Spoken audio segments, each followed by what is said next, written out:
Welcome to my channel. Listen to my stories every day. Comment, like and subscribe to my channel. Enjoy listening.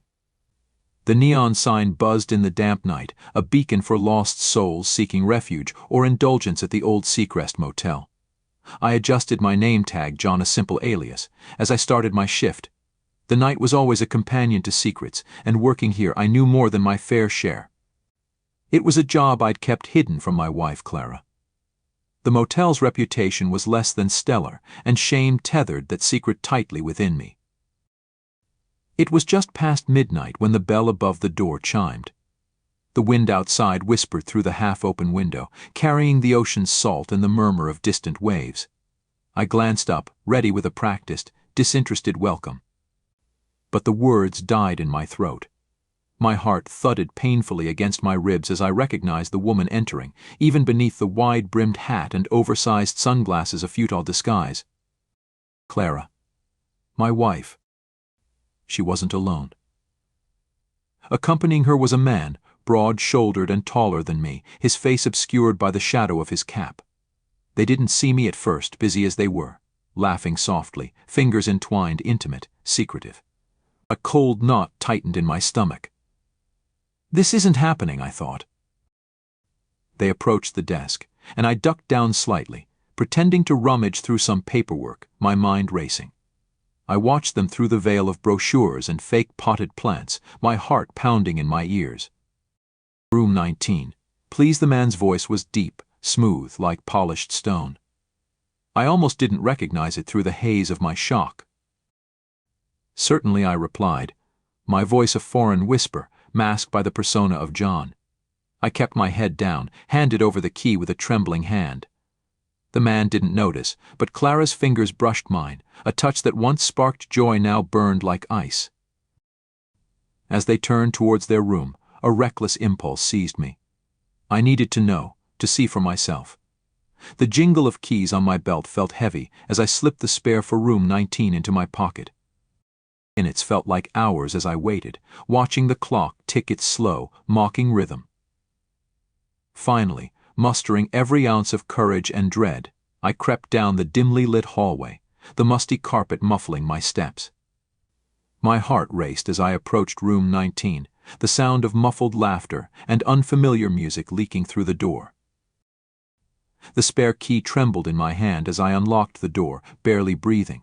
The scene before me froze my blood, a tableau of betrayal.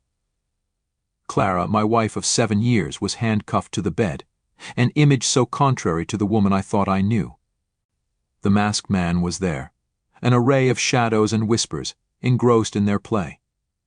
Panic, pain, and a surge of anger washed over me, but above all, a dark resolve began to form.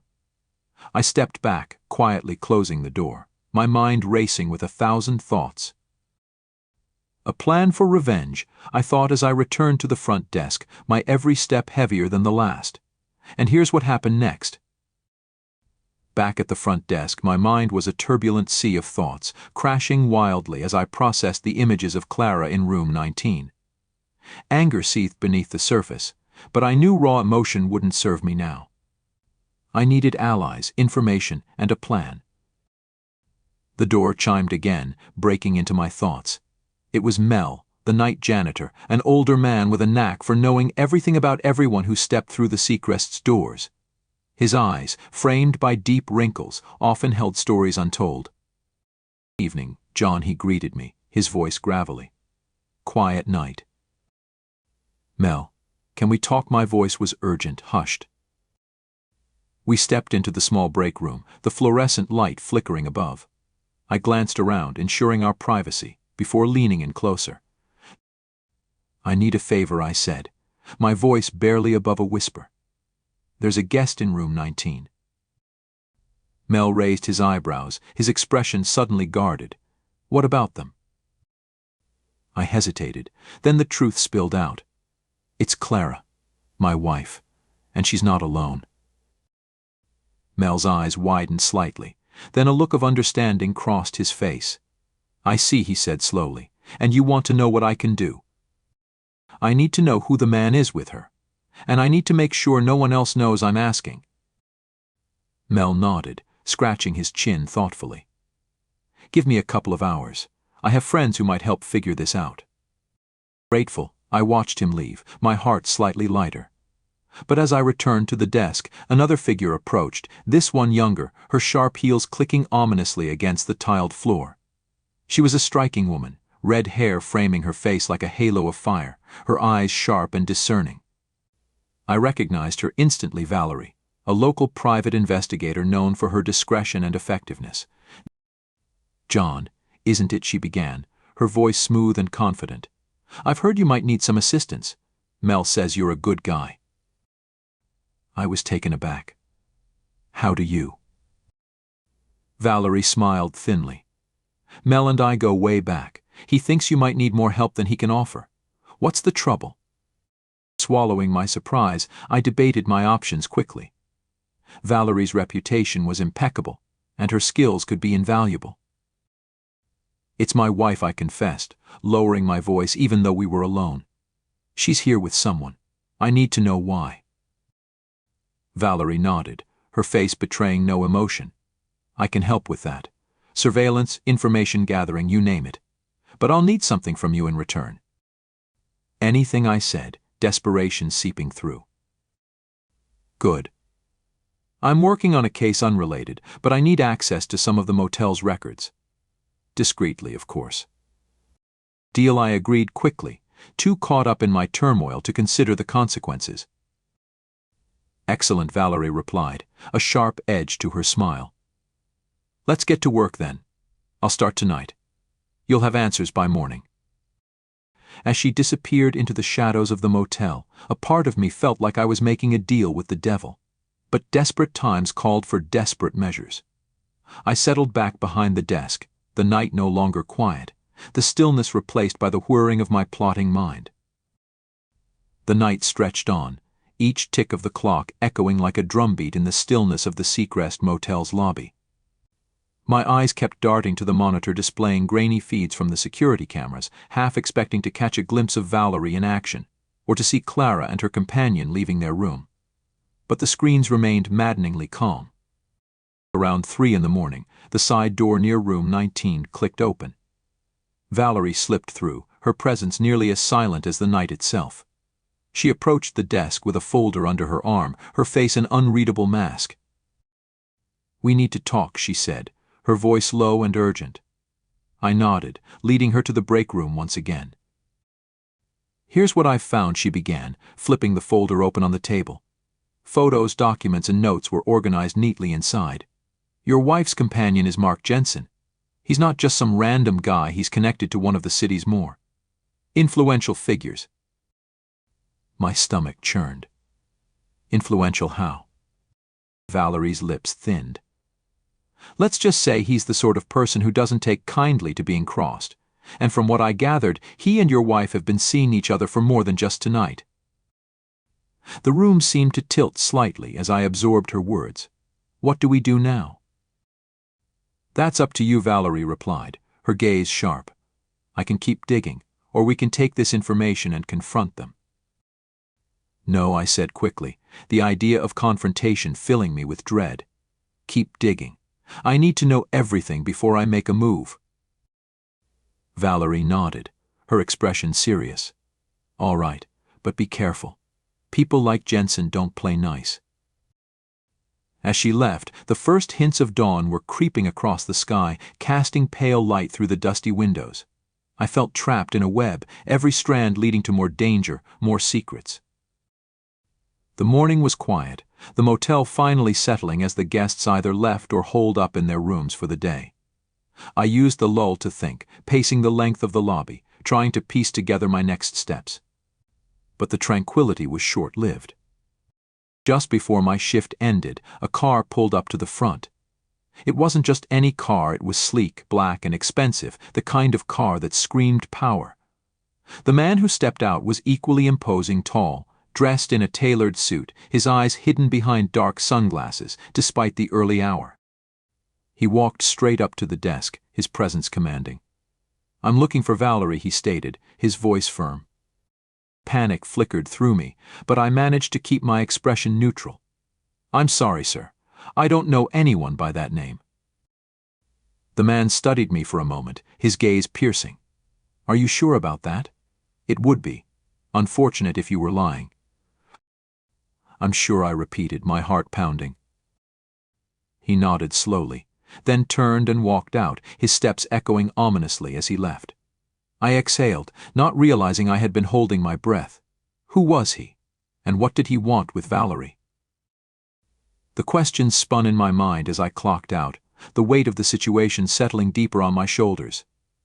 I knew one thing for sure: I was in over my head, and the storm was only just beginning. And here's what happens next. The day dragged on, a blur of anxiety and apprehension. Each ring of the phone sent shivers down my spine, each shadow seemed a specter of threat. By the time my shift at the Seacrest started again, the tension had wound itself around my nerves like ivy. Valerie hadn't contacted me all day, and as the neon lights flickered to life outside, casting ghostly patterns on the motel's walls, the weight of uncertainty grew heavier. I was about to call her when she burst through the door, breathless, her eyes wide with a mix of excitement and fear. "We need to leave," now she hissed, grabbing my arm and pulling me towards the back door. "What's happening?" I asked, stumbling after her. "Just move," she urged. We ducked into her car parked at the back of the motel. As she revved the engine, she finally spoke. "I've been followed since noon. Jensen's men are not fooling around. They might come here." She peeled out of the parking lot, and I twisted to look behind us. No headlights followed, yet the threat hung in the air like a thick fog. "Where are we going?" I demanded. "To meet someone who can help us end this," she said, eyes focused on the road. Minutes later, we pulled up to a nondescript warehouse. Valerie led me inside, where a man awaited, his figure shrouded in shadows. "This is Ethan," she introduced. "He's a federal agent." Ethan stepped forward, his features coming into light. "Valerie has told me everything. We've been investigating Jensen for a while now. Your wife's involvement provided a new lead." My heart sank. "Is she?" "She's being manipulated, John. We believe she's a victim in Jensen's games," Ethan explained. "But why my wife?" I asked, the puzzle pieces not yet fitting together. "Jensen targets vulnerable individuals. Your marital issues were." Convenient for him, Ethan's voice was sympathetic yet factual. "What do you need from me?" I felt a mix of relief and betrayal, anger and sorrow. "We're raiding Jensen's operations tonight. We need you to confirm some details before we move in," Ethan stated. Hours later, clad in a bulletproof vest, I stood behind the safety of an FBI van as agents swarmed the building that housed Jensen's illicit activities. The air was thick with tension, but when the door finally burst open, the agents filing out had Jensen in cuffs, and to my shock, Clara beside him. She ran to me, tears streaming down her face. "John, I'm so sorry." I was scared he threatened to. I held up my hand, stopping her. The betrayal was too raw, too deep. "I know, we'll talk later." As Jensen passed by, he smirked, a chilling reminder of the danger we'd just escaped. "You think you've won," he sneered. But Ethan was there, a grim smile on his face. "You're done, Jensen." After the chaos settled and the debriefings were done, Clara and I sat in the quiet of our home. "I never meant for any of this," she whispered. "I know," I replied, the words heavy on my tongue. "But we have a lot to fix." She nodded, a fragile hope in her eyes.